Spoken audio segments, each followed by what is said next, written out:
Atos, capítulo 1, versos 6 a 11. Atos, capítulo 1, versos 6 a 11. Então os que estavam reunidos lhe perguntaram: Senhor, será este o tempo em que restaures o reino a Israel? Respondeu-lhes: Não vos compete conhecer tempos ou épocas que o Pai reservou pela sua exclusiva autoridade, mas recebereis poder ao descer sobre vós o Espírito Santo, e sereis minhas testemunhas tanto em Jerusalém como em toda a Judéia e Samaria e até aos confins da terra. Ditas essas palavras, foi Jesus elevado às alturas à vista deles, e uma nuvem o encobriu dos seus olhos. E estando eles com os olhos fitos no céu, enquanto Jesus subia, eis que 2 varões vestidos de branco se puseram ao lado deles e lhes disseram: Varões galileus, por que estáis olhando para as alturas? Este Jesus, que dentre vós foi assunto ao céu, virá do modo como o viste subir. Senhor Deus, nós te louvamos e te agradecemos pela tua bondade, teu amor, direção e cuidado. Abençoa a tua igreja com toda sorte de bênçãos espirituais. Vem ser com cada um nessa noite. Fala a cada coração, em nome de Jesus e para a glória do Senhor. Amém e amém. Que Deus nos nossos corações aplique a porção da palavra lida em nome de Jesus. O livro de Atos é um livro bacana, irmãos. É um livro que vai retratar a história da igreja de uma forma tão espetacular e verdadeira. O verso 8 é um verso central do livro inteiro de Atos, porque o verso 8 vai descrever as divisões do livro. Todinha, o livro é dividido em 3 partes. E a primeira parte é uma introdução, e a primeira parte vai começar do capítulo 2 até o capítulo 7, falando sobre o avanço da igreja em Jerusalém. Depois, do capítulo 8 ao 12, vai falar do avanço da igreja em Samaria e depois até aos confins da terra. É um livro espetacular, onde mostra a igreja do Senhor Jesus Cristo, atuante, viva, a igreja verdadeira, a igreja trabalhando de uma forma muito especial. No capítulo 1, a primeira parte do livro, até o verso 5, você vê Lucas se declarando quem ele é, que ele está fazendo uma carta com a intenção de evangelizar. Nessa carta, ele já inicia falando da promessa, da descida do Espírito Santo. Ele termina o versículo 5 dizendo que João batiza com água, mas Jesus irá batizar com Espírito. E diferente de Mateus, porque Mateus diz que Jesus Cristo vai batizar com Espírito e com fogo. E Lucas fala que Jesus irá batizar com Espírito. E há uma diferença aqui, porque quando Mateus fala que Jesus Cristo, o batismo dele era diferente do batismo de João Batista, e Jesus Cristo ia batizar com Espírito e com fogo, dá uma ideia de o Espírito Santo, a unção, a presença, o poder manifesto de Deus, mas o fogo é juízo de Deus. E quando você vai ler o contexto, você compreende claramente isso, que é juízo. Porque já está posto um machado na raiz, e a árvore que não der fruto, essa será cortada e lançada no fogo. Então a intenção do evangelho ali é dizer que o nosso Deus é um Deus de promessa do Espírito Santo, mas é um Deus de juízo. É claro que em pelo menos um texto na Bíblia, fogo tem a ver com o Espírito Santo. Nos demais, fogo tem a ver com o juízo de Deus. Então, Lucas, aqui ele vai falar que João batizava com água, mas Jesus batiza com Espírito. Ele não está falando do juízo de Deus, ele só está falando da promessa de Deus, que é o Espírito Santo, que estará com a igreja todos os dias até a consumação do século. E essa igreja, ela deve entender claramente a sua missão como cidadão do reino de Deus, o que ela deve fazer, como ela deve viver, e isso para a glória de Deus. E a missão da igreja não é uma missão local. A missão da igreja é uma missão global. Por isso esse tema, uma missão global. Muitas vezes a igreja não pensa assim. A igreja pensa em si mesmo, e a maioria das igrejas são ensimesmadas. Elas fazem programações para dentro, não para fora. Não tem a intenção de alcançar fora, mas só tem a intenção de edificar dentro e de fazer momentos sociais para ela mesma. Isso é uma enfermidade que as igrejas estão desenvolvendo no decorrer dos séculos. E quando não é assim, algumas igrejas pensam só na sua própria cidade, aonde ela está localizada, pensa somente na sua região e no alcance e na evangelização das pessoas da sua cidade. Mas uma igreja que entende o evangelho, que compreende o reino de Deus, que entende o ensinamento de Cristo, e a igreja de Atos deveria entender isso, ela tem de ser uma igreja focada na missão de Deus. E a missão de Deus é missão local, estadual, é uma missão nacional, mas é uma missão que vai até os confins da terra.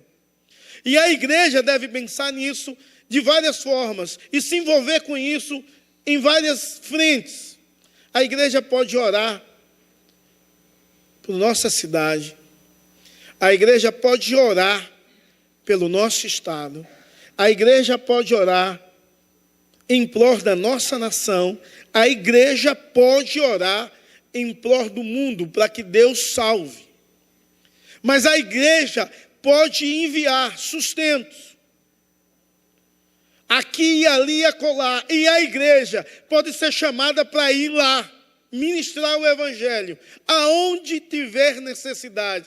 Então, a igreja, ela tem de ter um compromisso global, não local. Há uma terminologia nova que algumas igrejas usam, e as igrejas que fazem multilocais, um culto, e na mesma cidade vários telões espalhados, onde as pessoas participam do mesmo culto em lugares diferentes. E aí o povo diz, a nossa igreja é multilocal. Mas a igreja tem de ser global. Global. O alcance da igreja é mundial. A igreja tem de se envolver com missões. Eu vejo a Carol pedindo oração por vários países no grupo. Mas, na verdade, a igreja tinha de se envolver com missões em todos os lugares. No nosso estado, na nossa cidade, no nosso país e no mundo. Há pessoas que necessitam de Deus, necessitam de uma palavra de Deus, necessitam serem alcançados pelo Deus triuno verdadeiro, Deus poderoso e real.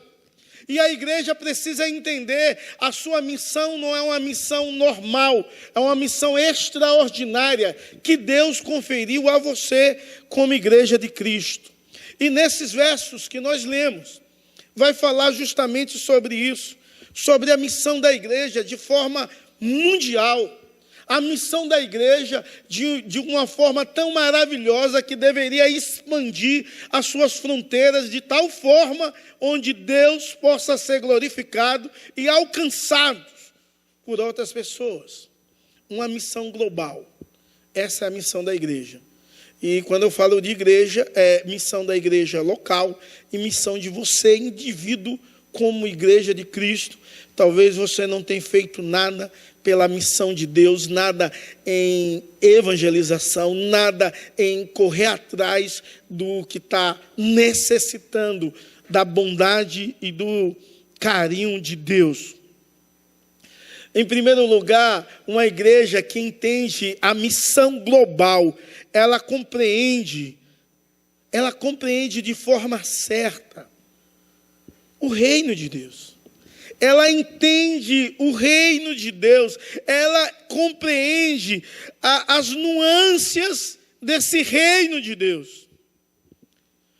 Verso 6 diz bem assim: os que estavam reunidos com Jesus lhe perguntaram: será o tempo em que o Senhor irá restaurar o reino a Israel? Aquela igreja reunida, ela não tinha uma compreensão fidedigna do reino. A compreensão do reino era errada. Mas a igreja que tem um pensamento de missão global, ela tem de ter uma compreensão exata do reino de Deus. E o reino de Deus não é comida nem bebida, mas justiça, paz e amor no Espírito Santo. Tem de ter uma compreensão que o reino de Deus é algo espiritual, o reino de Deus não é algo carnal. E os apóstolos não tinham essa compreensão. Eles perguntam a Jesus Cristo se esse é o tempo que Deus irá restaurar o reino a Israel. Por quê? Porque falta uma compreensão do que é o reino de Deus. A compreensão desses amados irmãos estava totalmente errada. A compreensão de restauração do reino, na mente deles, era uma restauração do reino político de Israel. Eles esperavam que Israel fosse restaurada, voltasse o poder e a glória no período, como foi no período de Davi. Havia uma compreensão errada do reino de Deus. Israel estava esperando o reino de forma nacional. Os discípulos estavam esperando assim, e mesmo andando tanto tempo com Jesus Cristo, não teve uma compreensão certa do reino. Uma vez, uma mãe de Tiago e João foi pedir a Jesus Cristo, porque o entendimento dela também era errado do reino de Deus. E ela foi pedir a Jesus Cristo o seguinte: que Jesus Cristo colocasse um filho à direita e o outro à esquerda. Uma compreensão errada do reino, um pedido até bom, mas a mãe imaginava que os seus filhos iam ter autoridade de forma nacional. E eles ainda, depois de ouvirem o ensinamento de Jesus Cristo, andarem com Jesus, ver Jesus ressuscitar, andar de novo 40 dias com Jesus, se alimentar com eles, tinha uma compreensão errada do reino. Eles entendiam que a restauração era a nação, e Cristo estava falando de uma restauração de pessoas que seriam alcançadas pelo Espírito Santo, iriam ser transformadas, restauradas, iriam ser vivificadas, iriam experimentar da bondade, da direção, do cuidado de Deus.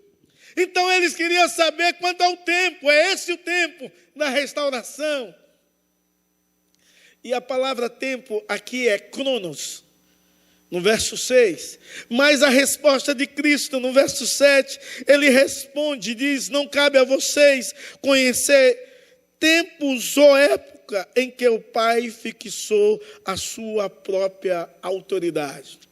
E a palavra que Jesus Cristo usa é: não compete a vocês nem saber o cronos e nem um kairos. Deus tem um controle de tudo, Deus dirige todas as coisas. Então, não precisa você ter desejo de saber o que não te compete. Não precisa você saber a agenda de Deus. Não precisa você saber quando é que Deus vai fazer isso ou aquilo. Não precisa. Precisa a igreja entender que o nosso futuro está na mão de Deus. Uma igreja que entende a missão global é uma igreja que entende que o futuro pertence a Deus e não compete a mim e nem a você saber, mas compete a Deus dirigir a nossa história, e isso nos basta, e seguirmos os seus mandamentos. Compete no presente eu entender que Deus é um Deus poderoso e real, e diante da sua presença, e nesse tempo presente, eu preciso me render diante desse senhorio, desse Deus. Eu preciso entender que Deus tem um calendário de tudo, e tudo está na mão de Deus. Tudo. Ele tem todo o controle. Ele tem todo o domínio. Então, não compete saber se é uma restauração física, se é uma restauração local, se a minha compreensão está errada. Uma igreja que entende a missão global, ela compreende de forma certa o reino de Deus. E o reino de Deus, irmãos, é um reino de paz.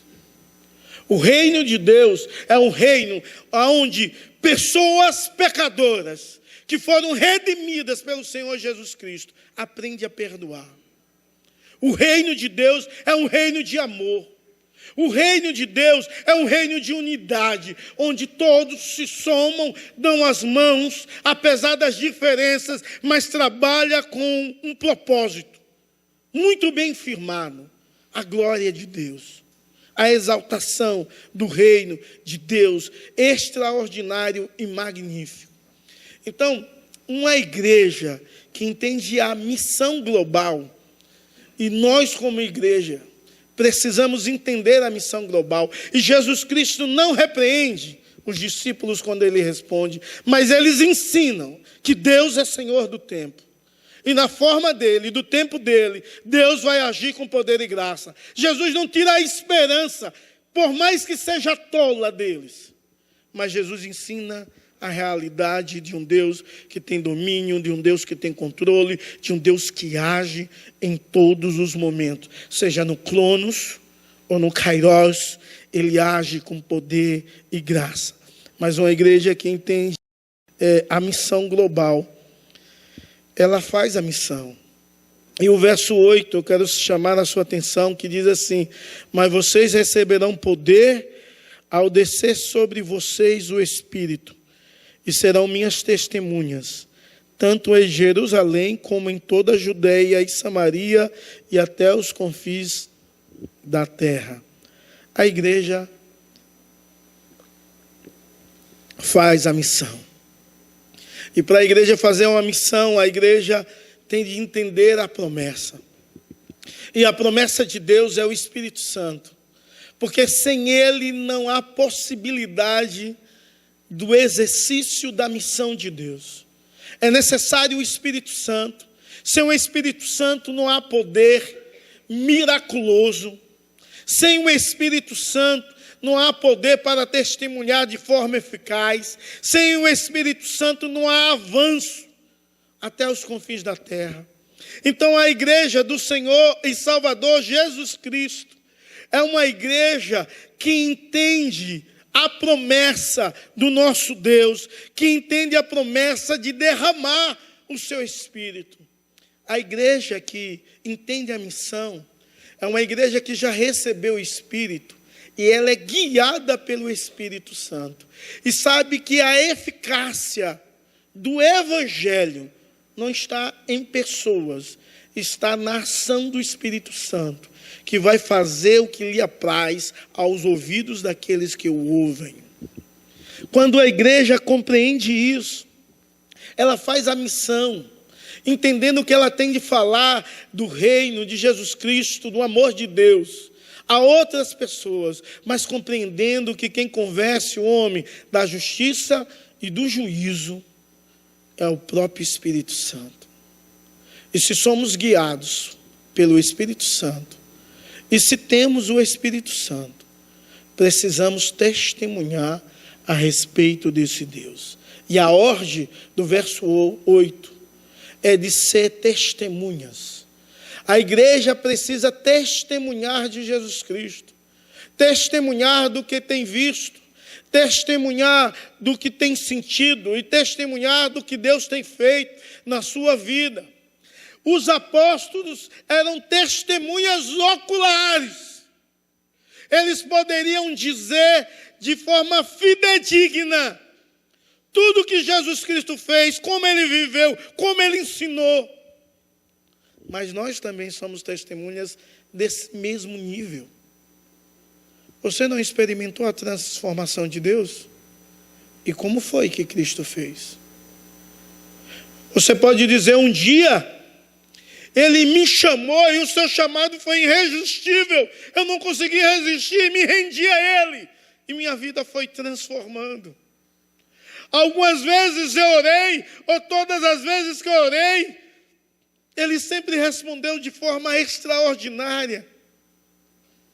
Algumas vezes Ele me repreendeu a esperar mais, a deixar de ser tão impulsivo e parar a descansar mais nele.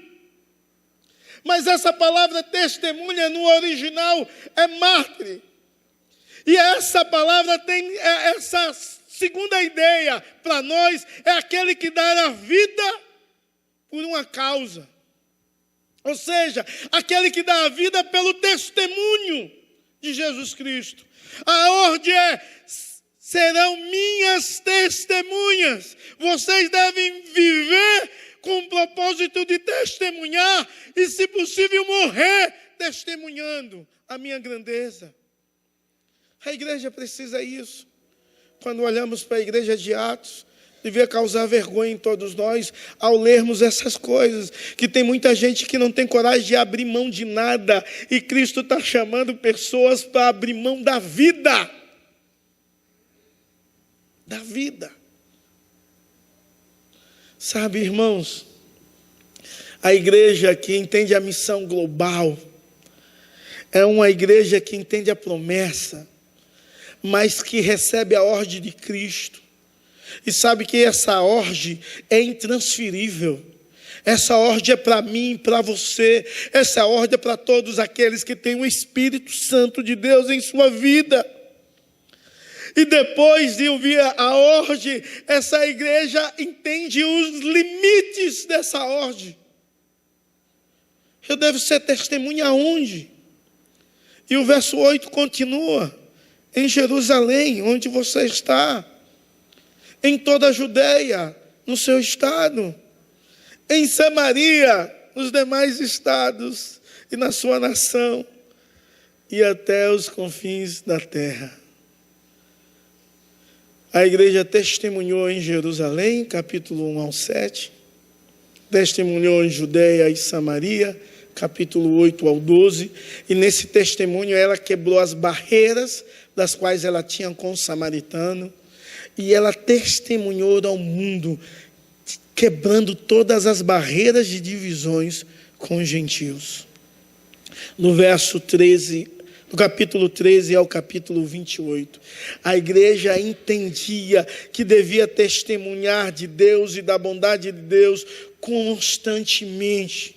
Precisamos testemunhar de Deus. A minha oração nessa série de 7 capítulos de Atos, que é o crescimento da igreja, Deus possa despertar o seu coração para a evangelização como nunca. Deus possa causar temor na sua vida, no seu coração, que você possa se render à autoridade de Deus e à ordem das Escrituras, e viver para a glória de Deus.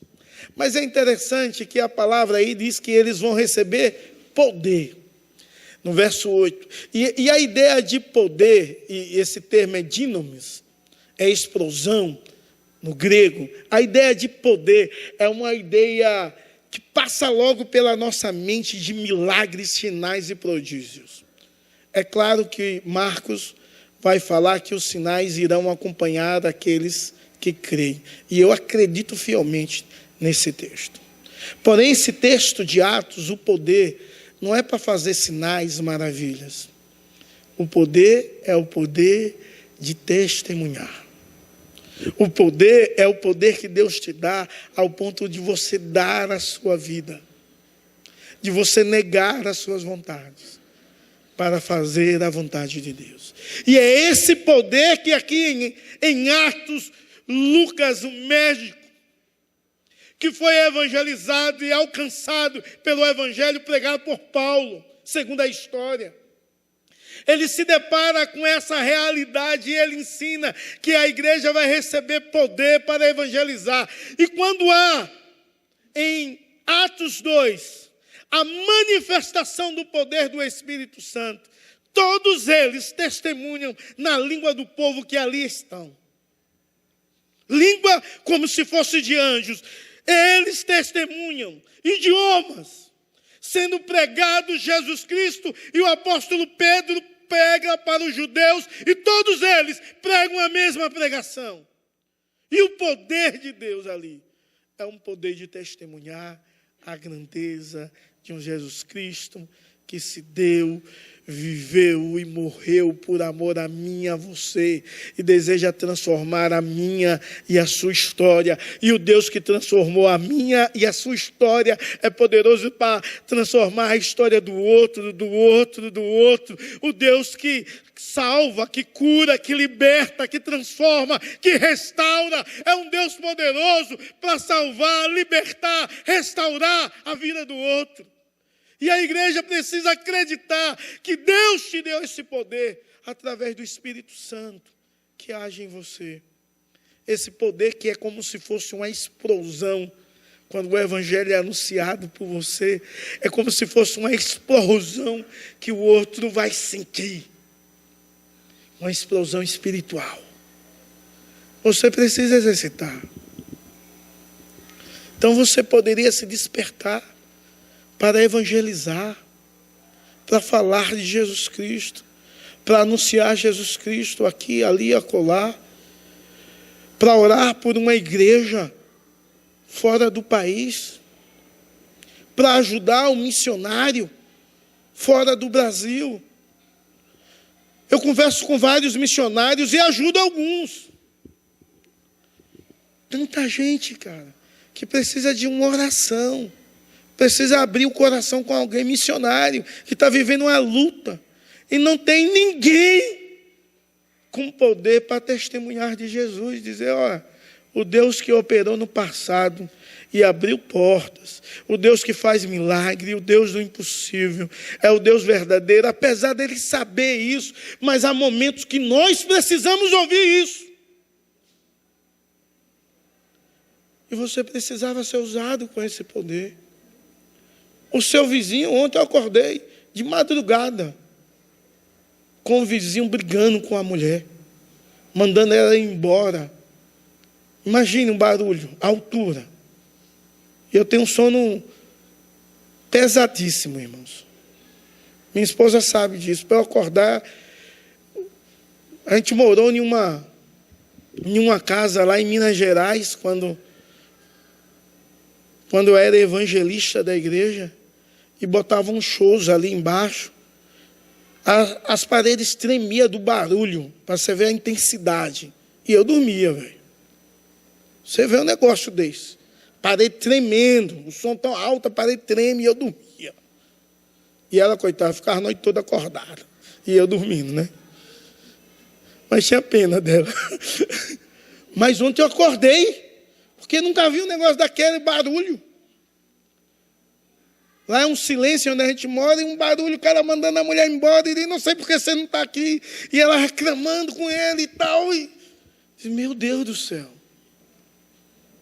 Eu nem conheço aqueles vizinhos, moram a torre é dividida em 2 blocos, uma torre. Então você consegue só conhecer um lado. Não conhece o outro. Mas eu orei por aquele povo, para Deus dar graça.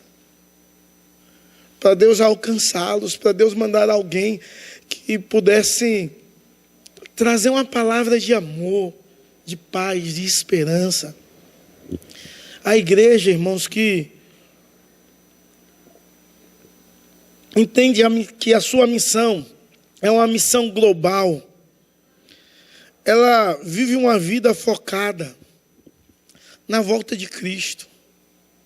Ela faz a missão na terra, mas ela sabe que aqui ela é peregrina, que aqui ela vive uma vida passageira, que aqui a vida é como se fosse uma vela que se acende e logo se apaga. Ela entende que um dia Jesus vai voltar. Ela compreende que há uma eminência na volta de Cristo, e quando você lê os versos 9 a 11, depois de ter dito isso, Jesus foi elevado às alturas à vista deles, e uma nuvem encobria. E eles ficaram com seus olhos fitos, olhando para os céus, como se fosse esperando alguma coisa. É claro que esse momento está retratando uma emoção humana produzida pela partida de Cristo. Eles recebem a palavra de Cristo. Olha, vocês receberão poder ao descer sobre vós o Espírito Santo, e sereis minhas testemunhas, tanto em Jerusalém como em toda a Judeia, Samaria e até o confim da terra. E dito isso, ele sobe. E eles ficam olhando, talvez esperando alguma reação. Talvez esperando ele descer de novo. E eles ficam ali, não se sabe quanto tempo, mas possivelmente uma boa quantidade de tempo. Eles olham a ascensão de Jesus aos céus. Eles ficam impressionado com aquilo, mas aquilo era necessário e tão importante para o ministério de Cristo, porque se ele não subisse, não viria a promessa do Espírito Santo. Era o Consolador, só viria quando ele fosse, e era necessário isso ocorrer. Mas eles estão ali meios emocionados e esperando como se fosse o retorno de Jesus Cristo, até que aparecem dois anjos, vestidos de brancos, ao lado deles, e diz: varões galileus,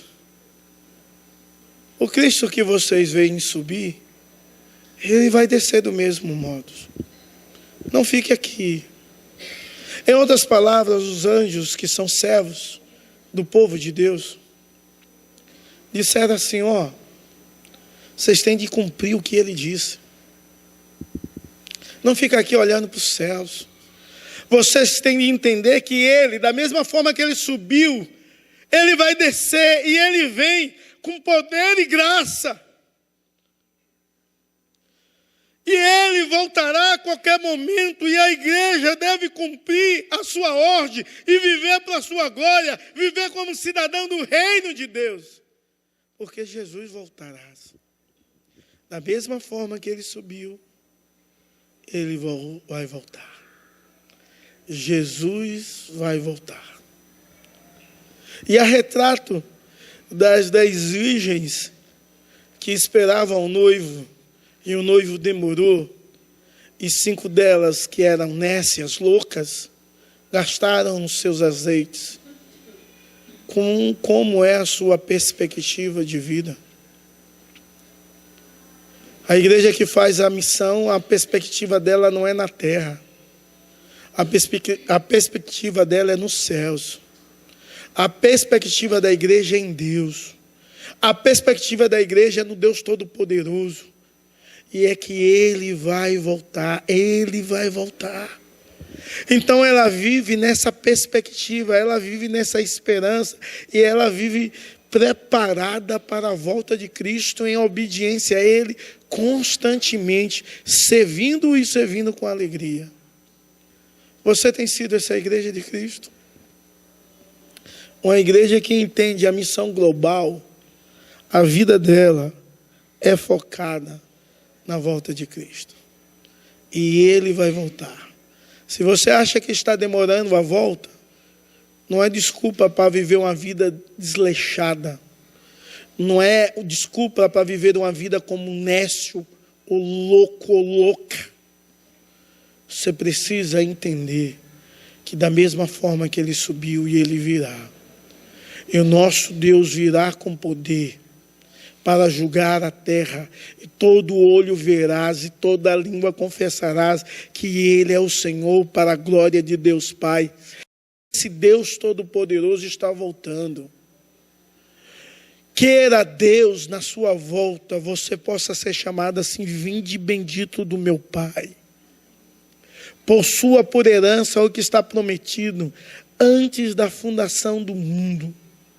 Quem vive como cidadão do reino e tem o Espírito Santo, vai ouvir isso e faz a missão de Deus.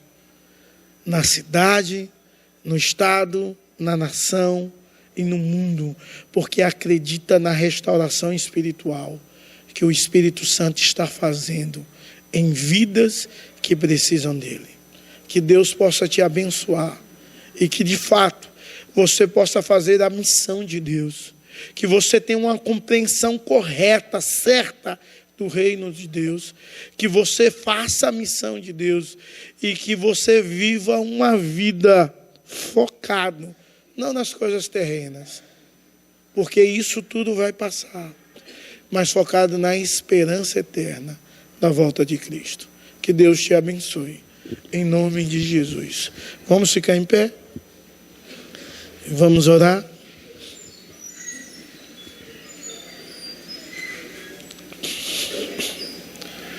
Grandioso Deus, eterno Pai, nós te louvamos e te agradecemos pela tua infinita bondade, teu amor, direção e cuidado. Abençoa o teu povo com toda sorte de bênçãos espirituais. Vem ser com eles, ó Deus, que a tua poderosa mão, que a direção do Senhor, que o poder de Deus, que nos faz testemunhar, seja algo muito presente através do teu Espírito Santo, incomodando a cada vida, para a glória do Senhor, servindo ao Senhor, ó Deus, em nome de Jesus, falando da tua grandeza, do teu poder, do teu milagre, da tua salvação, do teu amor, em nome de Jesus e para a glória do Senhor. Amém e amém. Recebei a bênção, que a graça do nosso Senhor e Salvador Jesus Cristo, que o amor de Deus, o nosso eterno Pai, que a comunhão e a consolação do Divino Espírito Santo possa ser sobre vocês, sobre todo o povo de Deus, espalhado sobre toda a face da terra, hoje e para todo sempre. Amém e amém.